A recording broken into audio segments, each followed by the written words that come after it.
हम जरा सीधे दर्शकों को लेकर चलते हैं।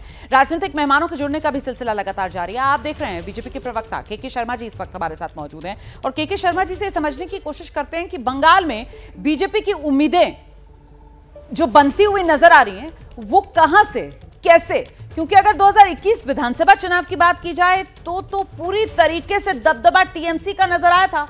क्या बदला 2021 से 2024 तक? के शर्मा जी। देखिए रोमाना जी, आपने कहा कि विधानसभा चुनाव में हमारे पास पहले 3 सीटें थी, हम वहां बढ़ के जो है 77 सीट तक गए। तो एक वहां भी हमको जो है बंगाल की जनता का आशीर्वाद मिला।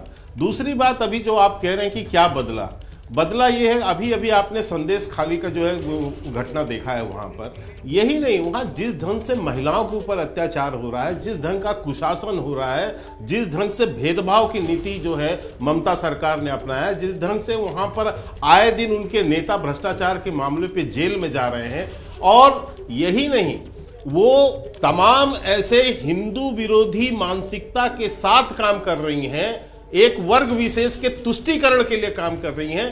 तो इस सब कारणों से मैं कह सकता हूं कि आज पश्चिम बंगाल में एकदम से माहौल बदला है और वो माहौल जो है ममता सरकार के विरुद्ध है। ठीक है, तो उसका तुष्टीकरण का मुद्दा, महिलाओं का मुद्दा, इसको लेकर आप टीएमसी को यहाँ पर घेरते हुए नजर आ रहे हैं। हमारे साथ वरिष्ठ पत्रकारों का पैनल भी यहाँ स्टूडियो में मौजूद है, जल्दी से एक रिएक्शन लेते हैं। विनोद शर्मा सर हमारे साथ मौजूद हैं। विनोद जी, आपको क्या लग रहा है सर, सीए का मुद्दा, संदेश खाली का मुद्दा, बंगाल की चुनावी फिजा में यही सबसे महत्वपूर्ण मुद्दे रहने वाले हैं क्या, और तुष्टीकरण जिसको लेकर हर बार बीजेपी घेरती है ममता बनर्जी को?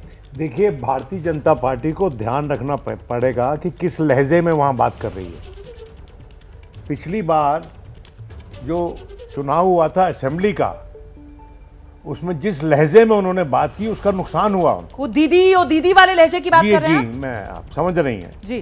तो वहां पर भाषा का प्रयोग जो है बहुत संभल के करना पड़ेगा भारतीय जनता पार्टी को।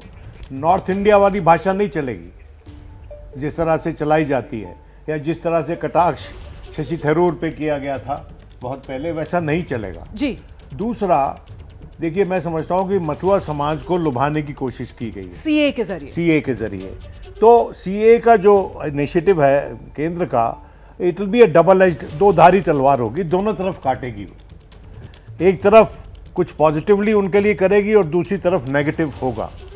और जहां तक संदेश खाली की बात है, तो संदेश खाली एक ऐसा प्रकरण है जिसके चलते महिलाओं में उत्तेजना है जी। एक तबके की महिलाओं में जी। लेकिन उसके साथ साथ हमको ये भी मान के चलना चाहिए कि अगर कोई एक व्यक्तित्व पूरे भारत में सक्षम है महिलाओं को आश्वासित करने में विपक्ष के अंदर, तो वो ममता बनर्जी है।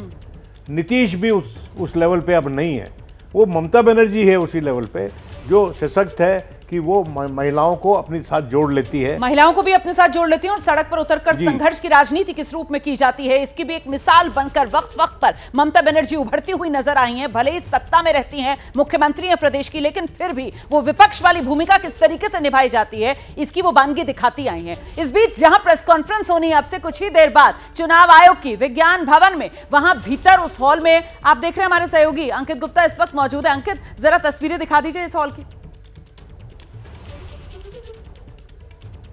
ये बिल्कुल रोमाना, जिस बात का इंतजार किया जा रहा था उस हॉल में हम पहुंच गए हैं और यहाँ पर देखिए तैयारियां शुरू हो गई हैं। बाकायदा वो जो कुर्सियां हैं वो सज गई हैं। मुख्य चुनाव आयुक्त की कुर्सी नजर आ रही है और उन्हीं के साथ ही में जो सह चुनाव आयुक्त हैं जिन्होंने अभी 2 दिन पहले जिम्मेदारी संभाली। और ये लीजिए मेन स्क्रीन पर press conference, general election, Lok Sabha, ये भी नजर आ गया है और यहीं पर वो प्रेस कॉन्फ्रेंस होगी जिसका इंतजार किया जा रहा है। अब से करीबन 2 घंटे 50 मिनट बाद ही वो प्रेस कॉन्फ्रेंस होगी। सबसे पहले बाकी जानकारियां दी जाएंगी और उम्मीद की जा रही है कि करीबन 3:30 बजे के आसपास से वो जो है, जिस बात का हम लोग इंतजार कर रहे हैं, देश के तमाम जो है मतदाता और उसके अलावा तमाम राजनीतिक दल, वो जानकारी सामने आएगी, यानी कि तारीखों का ऐलान। तो कुल मिलाकर के इस वक्त हम बात करते हैं विज्ञान भवन की, तो विज्ञान भवन में तैयारियां अंतिम पड़ाव पर, और अब से 2 घंटे 50 मिनट बाद आपको यहां पर तीनों चुनाव आयुक्त नजर आएंगे और होगा चुनाव की तारीखों का ऐलान। जी बिल्कुल, तो मीडिया कर्मियों को इजाजत दे दी गई है, वो भीतर हॉल में पहुंच रहे हैं और हम एक बार फिर से जरा रुक कर लेते हैं। स्टूडियो में जो वरिष्ठ पत्रकारों का पैनल हमारे साथ मौजूद है, अभिज्ञान प्रकाश जी भी हमारे साथ यहाँ स्टूडियो में मौजूद हैं, उनके पास लेकर चलते हैं दर्शकों को। और बंगाल की सियासत पर जो अभी हम बात कर रहे थे, आपको क्या लगता है 24 चुनाव में बंगाल की जो राजनीतिक मिजाज है वो किस रूप में उभर कर सामने आएगा?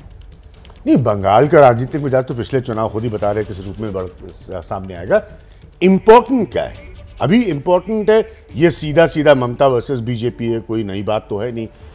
वो बीजेपी संदेश खाली को किस स्तर तक लेके जाती है, ये बहुत इंपॉर्टेंट है। इसलिए कह रहा हूं क्योंकि वो महिलाओं से जुड़ा मुद्दा है और बीजेपी इस एक मुद्दे से डायरेक्टली काउंटर करना चाहेगी, डायरेक्टली हिट करना चाहेगी ममता बनर्जी को। कितनी सफल होती है वो एक अलग मसला है। तो ये सेंटर इशू होगा जो बीजेपी बनाना चाहेगी, क्योंकि उसको वो सूट करता है डायरेक्टली अटैक करने के लिए ममता बनर्जी को। संदेश खाली सिर्फ और सिर्फ महिलाओं तक इस मुद्दे को सीमित ना रखा जाए तो बेहतर है। अभय सर, जल्दी से एक क्विक रिएक्शन, क्योंकि संदेश खाली के जरिए न सिर्फ महिला बल्कि वो ध्रुवीकरण, वो शेख शाहजहां को किस तरीके से ममता बचा रही है, दो तरीके से ममता पर निशाना। देखिए, एक तो ये है कि संदेश खाली में जो हुआ, एक तो वो घटनाक्रम है जी, और मैं समझता हूं मेरे ऐसा व्यक्ति उसकी निंदा करेगा, लेकिन संदेश खाली पूरे पश्चिम बंगाल में 350 से ज्यादा ब्लॉक्स हैं।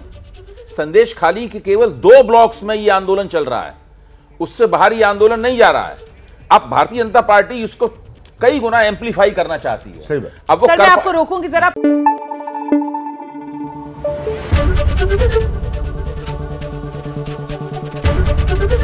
एबीपी न्यूज आपको रखे आगे।